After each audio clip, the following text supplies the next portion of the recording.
Negociações problemáticas somam mais de 30 milhões de reais no Flamengo. Felipe Luiz decide cortar Carlinhos, Pablo e Lohan da viagem do Mengão para o Distrito Federal, onde vai enfrentar o Volta Redonda amanhã pelo Campeonato Carioca. Danilo pode amanhã fazer o seu último jogo com a camisa da Juventus e ficar livre para assinar com o Mengão. Eu vou falar sobre tudo isso e vou deixar você por dentro de todas as notícias que está rolando e acontecendo no clube mais querido e mais amado do Brasil e do mundo, o Clube de Regatas do Flamengo. Nosso amor. Mas antes de qualquer coisa, na humildade e na moral, eu queria pedir a você que não é inscrito no canal, meu camarada, minhas camaradas, tem um botão aqui embaixo escrito inscreva-se. Você não paga absolutamente nada por isso. Gente, é de graça. Se inscreve no canal, acione o sino da notificação, deixa aí o seu like, porque o seu like vai ajudar demais no nosso trabalho, seu like vai ajudar demais no nosso crescimento e, é claro, vai ser muito importante para nós. Não é inscrito? Se inscreve. Já é inscrito? Deixa o like. Vamos às notícias do Flamengo. Eu tenho muita coisa para falar. Vou começar falando sobre demissão, que teve mais demissões no Mengão. Trata-se de 4 scouts off-Rio. O que acontece é o seguinte, o departamento de futebol num todo e a categoria de base do Flamengo tá passando por uma reformulação.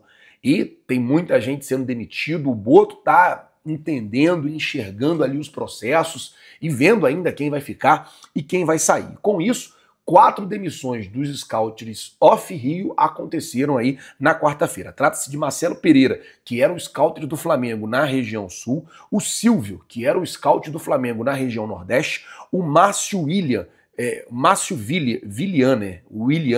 ele era o scout do Flamengo no Espírito Santo, e o William Germano, que era o scout do Flamengo em São Paulo. Os 4 foram demitidos e, como eu disse, tá tendo um processo de reformulação, muita gente saindo ali e muita gente sendo demitida. Na semana passada foram 27, né, no total, demitidos aí na categoria de base. Bom, vamos mudar o assunto, falar agora sobre decisão do Felipe Luiz, que, por decisão, não vai trazer 3 jogadores que estavam atuando no time que disputava o Campeonato Carioca e eram considerados do time principal. Trata-se do zagueiro Pablo, do meia Lohan e do atacante Carlinhos. Os 3 foram cortados da lista do time que viaja aqui para Brasília. Lembrar você que eu já estou na capital federal, cheguei aqui hoje de manhã bem cedinho, já estou aqui na cidade de Brasília.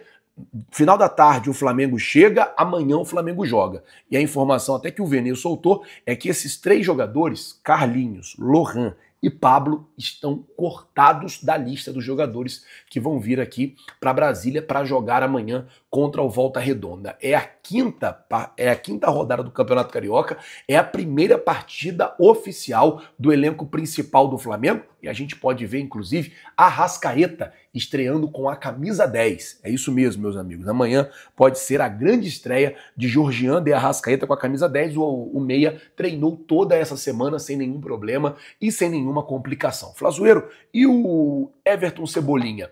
Ainda não. Apesar de estar treinando com o grupo, acredito que ele ainda não esteja 100% pronto para poder atuar. Pode ser até que viaje, pode ser até que jogue alguns minutos, mas jogar de titular o tempo todo, naquela intensidade alta, acredito que ainda não. Acho que vai ficar um pouco mais para frente aí essa chegada do Everton Cebolinha. Bom, vamos falar agora sobre negociações problemáticas antes de falar sobre Danilo, porque assim, desde que o BAP ele assumiu a gestão do Flamengo, ele está fazendo uma espécie de auditoria. E aí ele está achando alguns devedores do Flamengo, como por exemplo, achou o Leixões e o Estrela Amadora. As 2 equipes somavam aí 20 milhões de reais em dívida para o Flamengo. E agora o Flamengo achou mais uma equipe devendo. Trata-se do Almeria da Espanha, que comprou o Lázaro do Mengão em 2022. E aí, na negociação, ficou mais ou menos combinado que o Almeria teria que pagar os impostos da negociação. E o Almeria só pagou pelo jogador e não pagou os impostos, que somam mais ou menos entre 10 e 12 milhões de reais. O Flamengo pagou o imposto e tem que cobrar o Almeria. O presidente BAP não teve muita paciência com o Almeria. Foi direto para cobrar na FIFA, para que o Almeria pagasse essa parte do imposto. Vale lembrar que que o Almeria no ano passado emprestou o Lázaro para o Palmeiras, o jogador ficou a temporada no Palmeiras.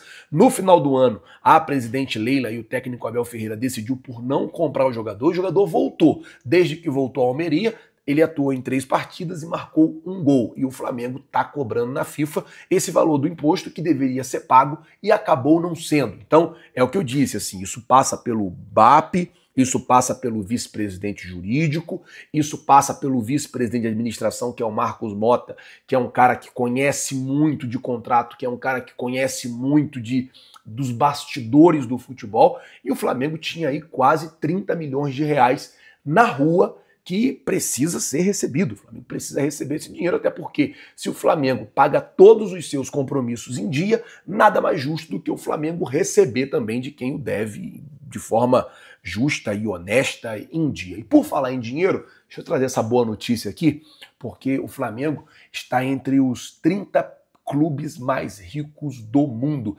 sendo o único representante da América do Sul. E aí a gente precisa falar sobre isso, que desde 1997 nenhum clube sul-americano ou brasileiro entrava nessa lista dos 30 mais ricos do mundo. E o Flamengo atua agora aí. O Flamengo, nesse momento, está entre, entre os 30 clubes mais ricos do mundo. Isso tem que ser também exaltado, isso tem que ser falado, isso tem que ser muito divulgado, porque, óbvio, se o Flamengo deixa de pagar uma conta, todo mundo fala. Tudo que o Flamengo faz, assim, que teoricamente não é bom, as pessoas noticiam com muita força. Então a gente tem que noticiar também que a boa administração, e aí do Eduardo Bandeira de Melo, do Rodolfo Landim, colocou o Flamengo nesse patamar de estar entre os 30 mais ricos do mundo, onde nenhum clube brasileiro figurava desde 1997, há quase 30 anos. Bom, vamos mudar o assunto aqui agora, vamos falar sobre a situação do Danilo, que pode amanhã fazer o seu último jogo com a camisa da Juventus, jogo contra o Napoli. Vale lembrar que o Napoli era a equipe que estava negociando ali com o Danilo, para o Danilo ir para lá e tal, estava naquela coisa até que o Danilo decidiu voltar ao futebol brasileiro, e a informação é que após a partida de amanhã, ao que tudo se indica, ao que tudo se desenha, o Danilo ele pode regressar aí para o Brasil, e o principal alvo aí, o principal destino do jogador nesse momento é o Flamengo. Lembrando que o Flamengo disputa com o Santos a contratação do jogador. Porém, o Flamengo sai na frente, porém o Flamengo tem vantagem na negociação. O que pode aí facilitar a vinda do jogador para o Flamengo é o próprio Felipe Luiz, que conversou bastante com ele. Além do Felipe Luiz, que conversou muito com ele, também tem o Alexandro, que é como se fosse um irmão do Danilo, atuou com o Danilo no Santos, atuou com o Danilo no Porto, atuou com o Danilo na seleção, atuou com o Danilo na Juventus, e é claro, ele mesmo falou que conversa com o Danilo praticamente todos os dias, deve estar fazendo esse lobby para trazer o Danilo para o Flamengo. Então, a situação é essa: amanhã ele pode fazer o último jogo com a camisa do Flamengo. Ontem aconteceu a reunião entre os representantes do Vitão e o Internacional. E o que o Internacional diz é o seguinte: está muito longe do Flamengo chegar ao que eles querem ou ao que eles estão pedindo para poder vender o jogador. Eu trouxe ontem à tarde aqui no vídeo que o Internacional pede 10 milhões de euros, o perdão da dívida do Thiago Maia, mais um jogador. Tipo assim, teoricamente eles querem 10 milhões de euros e 2 jogadores, porque o Flamengo já deu o Thiago Maia, né? A grosso modo, é isso que os caras querem. Óbvio, isso torna uma negociação surreal, o Flamengo não vai ceder a esse ponto. E eu até falei, tem que fazer uma análise, ver se vai ficar perdendo tempo com o Internacional, porque o Santos estava para contratar o Thiago Maia, cada hora eles iam mudando a pedida. Então, talvez se o Flamengo chegar àquilo que o Inter quer, o Inter vai querer mais, e depois mais, depois mais. Então, tem coisa que não dá para você ficar perdendo tempo, porque os dias estão passando, daqui a pouco a janela vai fechar e aí o Flamengo vai precisar ir para o mercado de qualquer jeito para poder contratar um zagueiro, e deixando para o final da janela, às vezes fica muito caro. Bom, vou falar agora sobre atacante, porque o atacante paraguaio, né, Júlio Enciso, ele joga no Brighton, da Inglaterra, ele entrou, né, na mira do Flamengo. O Flamengo ia abrir negociação com o Brighton, que inclusive aceitava emprestar o atleta para o Flamengo, porém o jogador não via com os bons olhos um retorno ao futebol sul-americano, o que acabou emperrando e não deixando que a negociação ela acontecesse. O Vini trouxe a informação ontem e é claro que a gente está aqui atualizando vocês, tá certo? Bom, gente, vou ficando por aqui. Hoje à tarde a gente tem um vídeo lá de frente do Hotel do Flamengo, acho que é o B-Hotel, vou olhar direito a programação, mas o Flamengo sai do Rio hoje por volta de 3h30 da tarde, deve chegar aqui mais ou menos umas 5 horas da tarde em Brasília, e é claro que a gente vai cobrir, a gente vai mostrar e a gente vai deixar vocês por dentro de tudo, tá certo? Muito obrigado por tudo, valeu galera, tamo junto, vocês já sabem, é nóis, valeu!